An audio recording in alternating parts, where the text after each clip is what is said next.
Farmacología en gestantes, la incertidumbre de muchos odontólogos. La enfermedad bucodental materna sigue siendo un problema en la salud pública internacional. Las infecciones son un factor de riesgo para la mujer y el feto, siendo la angina de Ludwig un factor de riesgo conocido en la morbilidad materno-fetal. Se ha determinado que la atención dental a las gestantes puede ser segura. Sin embargo, existe un rechazo por algunos colegas acerca de la seguridad de los fármacos sobre el feto. Antes de empezar, vamos a recordar sobre las categorías de la FDA. Categoría A. No existe evidencia de riesgo. Categoría B. Los estudios en animales no demostraron ningún tipo de riesgos o algunos estudios en humanos tampoco demostraron riesgo. Categoría C. Existe riesgo en estudios en animales, pero no son concluyentes para humanos. Debe evaluarse el riesgo-beneficio antes de su uso. Categoría D. Existe evidencia positiva de que hay riesgo fetal, pero si el beneficio es potencial en la madre, podría justificar su uso, pero es mejor evitarlos. Categoría X. Riesgo positivamente comprobado. Probablemente el riesgo es mayor al beneficio. No deben usarse durante el embarazo. Categoría N. La FDA no clasifica este medicamento entre las categorías anteriores. Ahora sí, vamos a revisar algunos fármacos que utilizamos durante la terapia endodóntica.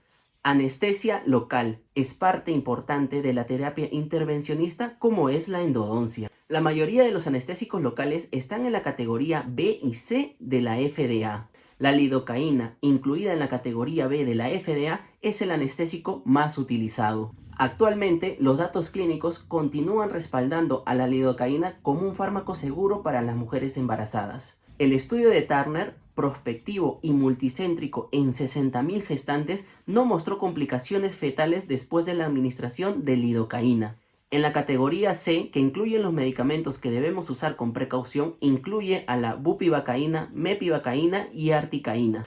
Estudios en animales reportaron bradicardia fetal en el uso de bupivacaína y mepivacaína cuando se inyectó cerca a la arteria umbilical. Nosotros no colocamos anestesia a esa proximidad, pero es un dato que debemos tener en cuenta. Los anestésicos locales casi siempre los usamos con epinefrina para aumentar la duración y mejorar el control del dolor.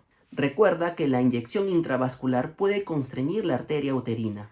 Se recomienda usar concentraciones bajas de vasoconstrictor y una técnica de aspiración antes de la inyección. La evidencia respalda el uso de lidocaína en mujeres embarazadas. En casos de anestesia tópica se recomienda utilizar geles de lidocaína o prilocaína y evitar la benzocaína porque es un fármaco que está en la categoría C. Analgésicos.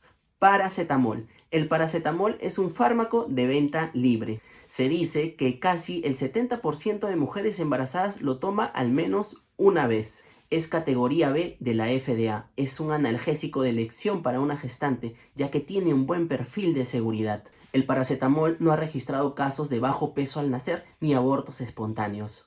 Estudios epidemiológicos en humanos han demostrado una relación entre el paracetamol y la criptoquidia, también la reducida distancia anogenital y reducción de la fertilidad, en tratamientos mayores a 28 días. Desde un punto de vista endodóntico, el dolor posoperatorio se resuelve en un máximo de 7 días. Y casi siempre lo prescribimos por 2 días. Con seguridad podemos usarlo porque no requiere de un uso prolongado. Los AINES.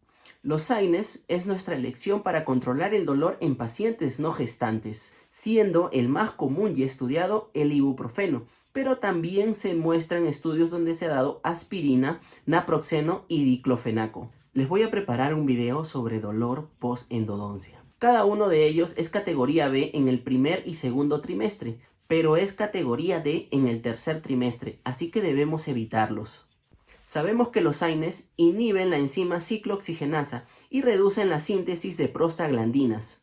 Estas son importantes para la implantación fetal y la circulación placentaria. Sin embargo, la exposición tardía durante el embarazo es lo más preocupante. Los AINES en el tercer trimestre del embarazo están contraindicados, ya que puede provocar el cierre prematuro del conducto arterioso. En general, es mejor evitar el uso de AINES en mujeres gestantes, y si fuera necesario, su uso debe ser exclusivamente en el primer y segundo trimestre y entre un lapso de 48 a 72 horas. Opioides. Se sabe que la exposición prolongada de opioides puede resultar en un crecimiento fetal deficiente. parto prematuro o defectos del nacimiento. Pero recuerden que los odontólogos no prescribimos este fármaco de forma prolongada. Sin embargo, en mujeres gestantes con dolor intenso es mejor la intervención clínica de urgencia o la prescripción de paracetamol, a diferencia de utilizar como primera línea los opioides. Es decir, que si la gestante presenta una pulpitis irreversible con dolor intenso, es mejor realizar la endodoncia.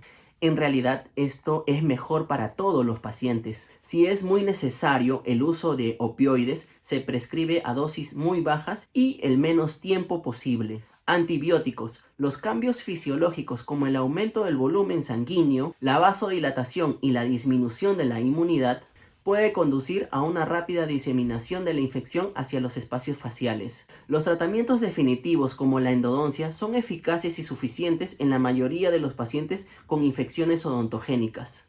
Sin embargo, en pacientes con signos de manifestaciones sistémicas o médicamente comprometidos, está indicado el uso de antibióticos. Aquí vamos a hablar sobre la evidencia más reciente sobre el uso de antibióticos en gestantes. Penicilinas son los fármacos de primera línea para tratar las infecciones odontogénicas. La amoxicilina es categoría B en el embarazo y es seguro ya que no se han reportado problemas asociados a la exposición de este fármaco. La asociación de amoxicilina y ácido clavulánico es también un fármaco de categoría B, seguro en el primer y segundo trimestre del embarazo. Se recomienda evitar esta asociación en el tercer trimestre del embarazo, ya que existe un riesgo de enterocolitis necrotizante en el recién nacido. Clindamicina se está usando de forma rutinaria en pacientes alérgicos a antibióticos beta-lactámicos. Los datos disponibles de este fármaco, que es de categoría B, son limitados. Su uso se ha relacionado con malformaciones congénitas cardiovasculares y musculoesqueléticas, pero no existe un vínculo causal. Se necesitan más estudios para demostrar esto. La FDA lo sigue manteniendo en la categoría B para ser un fármaco usado en gestantes. Metronidazol, un fármaco categoría B en la FDA. Siempre existió la preocupación entre un potencial mutagénico o carcinogénico, aunque actualmente existe evidencia que no muestra relación entre su uso prenatal y resultados adversos en el embarazo. Macrólidos, un fármaco que está siendo considerado en la odontología, es la citromicina, categoría B en la FDA. Sin embargo, se han asociado a abortos espontáneos y algunas malformaciones gastrointestinales. Se ha demostrado que la eritromicina, en su forma básica, es la más segura en comparación de los otros macrólidos. Sin embargo, la eritromicina ya no es muy utilizada en la odontología. Se prefiere utilizar otro tipo de antibióticos para controlar las infecciones. Ciprofloxacino, claritromicina y levofloxacino deben evitarse durante el embarazo. Las tetraciclinas no deben usarse durante el embarazo. Corticoides, agentes antiinflamatorios de uso común, pero también se han reportado el uso de corticoides para el uso de dolor postoperatorio en endodoncia. Su uso en el embarazo sigue siendo un tema de debate, ya que existe contraindicación entre el uso prenatal y resultados adversos, como hendiduras orales, bajo peso al nacer y parto prematuro. Sin embargo, estos estudios no evaluaron la enfermedad preexistente de la madre. Muchas tomaban corticoides de forma crónica y en odontología no los recetamos por tiempos muy prolongados. Podría recomendarse su uso después de la organogénesis, por ejemplo, en el segundo trimestre del embarazo. Recuerda que la dexametasona y la metilprednisolona son fármacos de la categoría C en la FDA y su uso debe evaluarse dependiendo del riesgo-beneficio. La mayor información la obtuve de este artículo. Recomiendo la lectura porque está bastante interesante. Les recomiendo que lean más sobre la terapia farmacológica en gestantes. Es muy importante y guarda mucha responsabilidad sobre nosotros. Yo soy Juanjo y este fue el video de hoy. Suscríbete a mi canal de YouTube para más videos.